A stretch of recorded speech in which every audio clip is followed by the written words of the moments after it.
नमस्कार। इस वीडियो में हम बात करेंगे आईबीएस को लेकर, irritable bowel syndrome, vowel syndrome है ना, यानी कि आपके इंटेस्टाइन की मूवमेंट जब इरिटेट हो जाए, इरिटेशन हो जाए तो वो आपके इरिटेबल वोवेल सिंड्रोम के नाम से जानी जाती है। इसको हम आईबीएस कहते हैं। इसको समझ लीजिए। देखिए वोवेल क्या है, मूवमेंट होती है। ये वोवेल मूवमेंट जो है वो लार्ज इंटेस्टाइन के लिए कहा जा रहा है, यानी कि लार्ज इंटेस्टाइन इस तरीके से सिकुड़ती है और फैलती है, सिकुड़ती है और फैलती है, सिकुड़ती है और फैलती है। जब ये सिकुड़ेगी तो इसका जो मल है वो आगे पहुंच जाएगा, फिर वहां जो सिकुड़ेगी उसका मल और आगे पहुंच जाएगा, फिर सिकुड़ेगी फिर आगे पहुंच जाएगा। तो ऐसे करके यहां से मल धीरे धीरे धीरे धीरे ये आपका मोशन आगे बढ़ता रहता है। और ये सामान्यता मानी जाती है कि वोवेल जो मूवमेंट है ये आपकी 20 सेकंड की है, यानी कि हर 20 सेकंड में एक लहर चलती है जिसकी वजह से आपका मोशन आगे आगे आगे बढ़ता रहता है। ये एक नॉर्मल मूवमेंट है। तो जब तक ये नॉर्मल है तब तक आपको कोई दिक्कत नहीं है, लेकिन जब ये एबनॉर्मल है तो आपको आईबीएस है। अब ये होने के कारण बहुत सारे हैं। पहला, आपकी रात की नींद प्रॉपर ना होने की वजह से एक बॉडी में इंटरनल इरिटेशन हो जाता है, जो आपकी ये मूवमेंट गड़बड़ हो जाती है। दूसरा, आपके गलत खान पान से, यानी कि अगर आप मैदे वाली चीजें ज्यादा इस्तेमाल कर रहे हैं, ज्यादा मिर्च मसाले वाली चीजें इस्तेमाल कर रहे हैं, ज्यादा तला हुआ भुना हुआ इस्तेमाल कर रहे हैं, आप ज्यादा चीजों को कुक्ड फूड को इस्तेमाल कर रहे हैं, आप पैकेज फूड का इस्तेमाल करते हैं, तो भी ये इरिटेट हो सकती है। आप फिजिकल मूवमेंट नहीं करते हैं, आप लिथार्जिक रहते हैं, आप आलसी जीवन जीते हैं, आप फिजिकल मूवमेंट में कोई भी एक्सरसाइज या डेली प्राणायाम वगैरह कुछ नहीं करते हैं, तो भी आईबीएस हो सकता है। अगर आप स्ट्रेसफुल लाइफ जी रहे हैं, तनाव में हैं, आपका दिमाग इतना स्ट्रेस है कि आपको कुछ भी समझ नहीं आ रहा, आपकी भूख प्यास खत्म होती चली जा रही है, तो ये भी आईबीएस हो सकता है। टोटल मिलाकर जब आपकी फिजिकल, मेंटल और आपकी सोशल लाइफ गड़बड़ हो, तीनों चीजें बता रहा हूं, चाहे फिजिकल हो, चाहे मेंटल हो, चाहे वो सोशल लाइफ हो, और फाइनेंशियल भी हो सकती है, अगर वो आपके शरीर के ऊपर हावी हो रही है, तो ये आपकी जो मूवमेंट है इनमें फर्क आ सकता है। अब ये फास्ट हो सकती है या स्लो हो सकती है। फास्ट हो जाएगी तो ये आपकी आईबीएस डी कहलाएगी, और ये स्लो हो जाएगी तो ये आईबीएस सी कहलाएगी। ये दोनों ही आईबीएस हैं। यानी कि अब कोई व्यक्ति जो इरिटेट होता है, जो कोई परेशान होता है, जिसको इरिटेशन हो जाती है, या तो वो गुस्से की वजह से काम करना बंद कर देता है, कम कर देता है, या गुस्से की वजह से, इरिटेशन की वजह से काम करना तेज कर देता है। कोई भी व्यक्ति है, अगर किसी को गुस्सा आ जाए तो गुस्से में वो दो काम करेगा। पहला, या तो वो काम करना बंद कर देगा, भाई मैंने काम नहीं करना है, कम करना है, और या वो काम इतना ज्यादा गुस्से में करेगा कि वो अपनी फ्रस्ट्रेशन निकालेगा। तो इन दोनों ही कंडीशन में आपको आईबीएस हो जाता है। पहले की कंडीशन में केवल आईबीएस था, आज इसे और देखा गया कि आईबीएस के पेशेंट ना केवल कॉन्स्टिपेशन के होते हैं, ना केवल डिसेंट्री के होते हैं, बल्कि आईबीएस के पेशेंट दोनों तरीके के हो सकते हैं। वो आपको सी भी हो सकता है, डी भी हो सकता है, और कई बार तो दोनों तरीके के सिम्टम्स हो सकते हैं, क्योंकि वो सिचुएशन उसके हैंडल नहीं कर पा रहा है। उसकी जो नॉर्मल जो सिंपैथेटिक और पैरासिम्पैथेटिक नर्वस सिस्टम है वो कोऑर्डिनेशन और कॉम्बिनेशन भूल गया है। ये हमारे शरीर में जितनी भी मूवमेंट हैं जो नेचुरली हो रही हैं, अब पेरिस्टाल्टिक मूवमेंट आपने तो नहीं कहा कि होनी है, आपने नहीं तो कहा कि खाने को आगे भेजना है, आपने तो नहीं कहा कि मुझे डेली मोशन आना चाहिए, लेकिन ये नेचुरली हो रहा है। तो जो नेचुरली मूवमेंट शरीर के अंदर होती है, हार्ट का काम करना, लंग्स का काम करना, इंटेस्टाइन का काम करना, पेट का काम करना, ये सब सिंपैथेटिक और पैरासिम्पैथेटिक नर्वस सिस्टम के कारण से होती है। अब ये सिंपैथेटिक और पैरासिम्पैथेटिक का जो कोऑर्डिनेशन है वो बिगड़ गया है, और ये बिगड़ने से या तो वो इरिटेट ज्यादा हो सकती हैं या वर्किंग पावर जो है वो स्लो हो सकती है।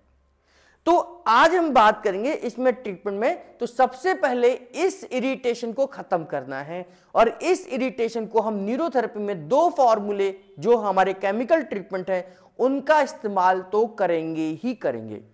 पहला फॉर्मूला हमारा हैप्पीनेस फॉर्मूला है, मैंने यहां पर लिखा हुआ है, ये हैप्पीनेस फॉर्मूले की वीडियो आपको मिलेगी। इस हैप्पीनेस फॉर्मूले की वीडियो को आपको ध्यान से देखना है। सबसे पहले पेशेंट को हैप्पीनेस फॉर्मूला, वो हैप्पीनेस हार्मोन्स बनाने हैं जो बॉडी के सिस्टम को ठीक कर सकें। ये आपके अंदर एक नॉर्मल सिचुएशन को लेकर आएंगे, आपके अंदर हैप्पीनेस क्रिएट करेंगे, आपके अंदर उन हार्मोन्स को क्रिएट करेंगे जिससे कि आप खुश रह सकें, काम रह सकें, कूल रह सकें। तो ये हैप्पीनेस फॉर्मूला है। दूसरा हमारा प्योर न्यूरोट्रांसमीटर फॉर्मूला है। ये प्योर न्यूरोट्रांसमीटर फॉर्मूला आपके नर्वस सिस्टम को स्ट्रॉन्ग करने का तरीका है, आपके नर्वस सिस्टम को स्टिमुलेट करने का तरीका है। तो ये 2 हमारे केमिकल ट्रीटमेंट हैं, ये आपने आईबीएस में यूज करने ही करने हैं। और तीसरा जो है उसकी मूवमेंट पर है कि मूवमेंट स्लो हो गई है तो उसे थोड़ा सा मूवमेंट को बढ़ाना है, और अगर फास्ट हो गई है तो उसे स्लो करना है। उसके लिए हमारा केमिकल ट्रीटमेंट और फिजिकल ट्रीटमेंट दोनों का इस्तेमाल करना है। तो केमिकल ट्रीटमेंट और फिजिकल ट्रीटमेंट का क्या मतलब है, इसको आइए ध्यान से देखेंगे कि हम करेंगे क्या और इसको ठीक कैसे करेंगे। आईबीएस-सी हो गया है, कॉन्स्टिपेशन हो गया है। तो कॉन्स्टिपेशन में मैं आपको एक बार समझा देता हूं कि हमारी जो लार्ज इंटेस्टाइन है कैसे मूवमेंट करती है। हमारी जो लार्ज इंटेस्टाइन है, एक बार हम इसके मूवमेंट को समझें तो यहाँ से ये हमारी लार्ज इंटेस्टाइन की जो मूवमेंट है, यहाँ से ऊपर की तरफ आगे बढ़ती है, यहाँ से ये डिसेंट्री, ये जो ट्रांसवर्स कॉलोन है ये आगे बढ़ती है, और यहाँ से धीरे धीरे कर कर ये नीचे की तरफ आती है। तो जो आपकी वोवन मूवमेंट है, जो मोशन की जो मूवमेंट है, वो इस तरीके से ऊपर यहाँ से मुड़ती है, फिर ये थोड़ा सा सीधे यहाँ से फिर मुड़ती है, और यहाँ से नीचे, और नीचे से मुड़ती है, और नीचे से पास आउट होती है। यानी कि ये इधर से थोड़ा सा मुड़ती है, फिर ये सीधे होती है, फिर यहाँ से मुड़ती है, फिर ये सीधे होती है, और यहाँ से फिर मुड़ती है, फिर ये नीचे आती है, और नीचे से ये मुड़ती है, और ये इस तरीके से बाहर निकल जाती है। तो ये मोशन की मूवमेंट है। तो यहाँ पर हमने फिजिकली क्या करना है ये समझ लीजिए। पहले हमने यहाँ पर और इसी डायरेक्शन में ऑयल को लगाकर धीरे धीरे इस तरीके से हमने रबिंग करनी है। यहाँ से ऊपर की तरफ रबिंग करेंगे इस तरीके से, आप ये देख लीजिए, उधर से देख पा रहे होंगे आप, इस तरीके से भी कर सकते हैं। ये जैसे जैसे मोशन आगे बढ़ता है, पहले हम 15 से 20 बार इस तरीके से करेंगे, है ना, फिर 15 से 20 बार हम इस तरीके से रबिंग करेंगे, ये इस तरीके से रबिंग करेंगे, हल्के हल्के हाथ से करेंगे ऑयल लगाकर, फिर यहाँ से हम इस तरीके से करेंगे, ये है ना, ये मोशन को आगे भेजेंगे। कॉन्स्टिपेशन की बात कर रहे हैं हम, और यहाँ से थोड़ा सा नीचे की तरफ 20 से 21 बार करेंगे, और यहाँ से नीचे की तरफ इस तरीके से, है ना, इस तरीके से करेंगे, और यहाँ से नीचे इस तरीके से। हम मोशन जिस डायरेक्शन में आगे बढ़ रहा है उसी डायरेक्शन में हम इसको रबिंग कहेंगे, इसको रबिंग ट्रीटमेंट करेंगे कि ये ऊपर की तरफ उसी डायरेक्शन में जा रहा है। इसी तरीके से अब हम चारों उंगलियों को मिलाकर यहाँ से क्लॉकवाइज करते हुए, धीरे धीरे क्लॉकवाइज करते हुए, धीरे धीरे क्लॉकवाइज करते हुए, धीरे धीरे क्लॉकवाइज करते हुए, धीरे धीरे क्लॉकवाइज करते हुए, धीरे धीरे क्लॉकवाइज करते हुए, धीरे धीरे क्लॉकवाइज करते हुए हम उसी डायरेक्शन में, जिस डायरेक्शन में मोशन आगे बढ़ रहा है, धीरे धीरे उसी डायरेक्शन में, जिस डायरेक्शन में मोशन आगे बढ़ता है उसे हम यहाँ पर कंप्लीट करेंगे। अभी इसी डायरेक्शन में एंटी क्लॉकवाइज करेंगे। अभी मैंने इस तरीके से घुमाया था जैसे सुई घूमती है, अब हम इसे एंटी क्लॉकवाइज करते हुए, इसे एंटी क्लॉकवाइज करते हुए, इसे एंटी क्लॉकवाइज करते हुए, यही हमने मूवमेंट को रखना है। तो ये एक राउंड किया मैंने, ऐसे आप इसे 3 राउंड तक कंप्लीट करते रहे। क्लॉकवाइज करा, फिर एंटी क्लॉकवाइज करा, ये दोनों ही मूवमेंट जब हो जाती है तो एक राउंड हो जाता है, ऐसे 3 राउंड तक कंप्लीट कर सकते हैं। इसी में ये ध्यान करना, अगर ये लूज मोशन है यानी कि ये डिसेंट्री है तो हम उल्टा करेंगे, इसी मोशन को, इसी मूवमेंट को उल्टा लेकर आएंगे। जैसे मैंने जो रबिंग वाली बताई थी, ये रबिंग वाली ऐसे करेंगे, है ना। तो मैं दोनों का ट्रीटमेंट आपको बता रहा हूँ साथ ही आईबीएस-डी, आईबीएस-सी का। और यहाँ से इस तरीके से, यहाँ से इस तरीके से, यहाँ से इस तरीके से, इस तरीके से, है ना। तो यहां से उल्टा ही मूवमेंट करेंगे, उल्टी मूवमेंट करेंगे IBS डी के लिए, डिसेंट्री के लिए, और सीधी मूवमेंट करेंगे कॉन्स्टिपेशन के लिए, कवच के लिए। ऐसे क्लॉकवाइज जो मैंने करा था वो हमने अब यहां से स्टार्ट करके वापस इधर लेकर आना है, एंटी क्लॉकवाइज करते हुए वापस इधर आना है। तो ये भी हमने ध्यान करना है। अब केमिकली ट्रीटमेंट के रूप में आपने क्या करना है, इस एरिया में ब्लड सर्कुलेशन कैसे बढ़ाएंगे। तो सबसे पहले कॉन्स्टिपेशन की बात करूं, कॉन्स्टिपेशन में पहले हम इस हिस्से को स्टिमुलेट करेंगे।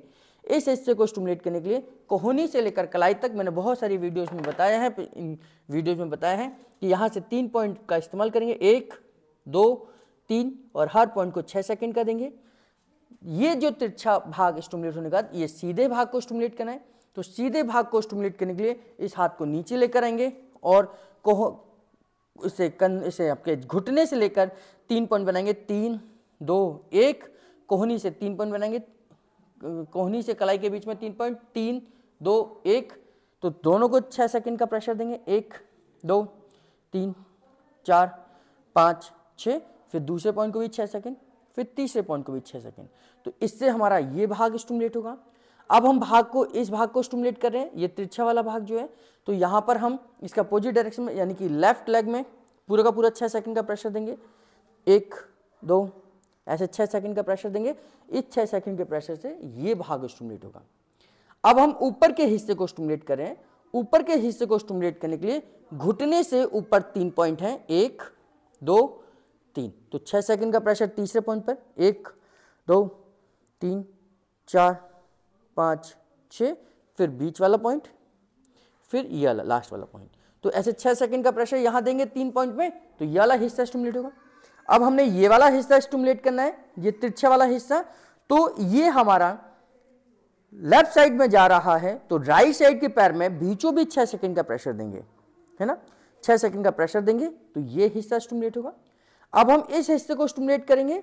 इस हिस्से को स्टिमुलेट करने के लिए घुटने से लेकर 3 पॉइंट बनाएंगे, 3 2 1, और कोहनी से 3 पॉइंट बनाएंगे, 3 2 1। दोनों को 6 सेकंड का प्रेशर देंगे, 1 2